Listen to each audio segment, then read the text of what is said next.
नमस्कार मित्रांनो, जनतेचे प्रश्न नेत्यांची परीक्षा म्हणजे तोंडी परीक्षा ही नवीन सिरीज आपल्या भेटीला येत आहे.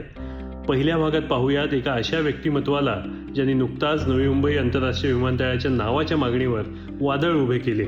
असे भिवंडी लोकसभेचे लोकप्रिय खासदार माननीय सुरेश म्हात्रे उर्फ बाळ्या मामा यांना पाहूयात त्यांनी जनतेच्या प्रश्नांना कशी उत्तरे दिली. या इंटरेस्टिंग अशा बाळ्या मामा नावाच्या मागची खरी कहाणी काय ती आम्हाला ऐकायला आवडेल. अनेक सारे पक्ष बदलण्यासाठी हे चर्चित राहील. ज्या ठिकाणी आपल्याला पोचायचंय त्या प्रवासासाठी आपण कुठल्याही गाड्या बदलल्या तरी चालतात. म्हणजे मी तेव्हा असं बोलायचो का मी वडापावची हातगाडी टाकेन आणि मला त्याच्यात काय लाज शरम पण नव्हती. आपल्या सगळ्या भूमिपुत्रांना, मराठी तरुणांना सगळ्यांना मी आवाहन करतो नेहमी की तुम्ही व्यवसायात पुढे या.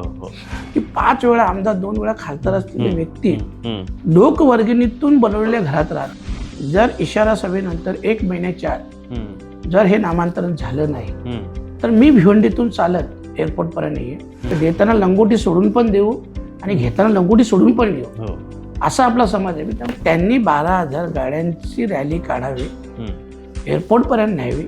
त्याच्यात 12,001वी गाडी माझी असेल. प्रशांत ठाकूरांची ती मुलाखत बघितली आणि त्यांनी सांगितलं नामांतरांचा विषय प्रोसिजर मध्ये आला. याचा अर्थ ह्या लोकांना काही माहित नाही, फक्त हवेत बाण मारतात.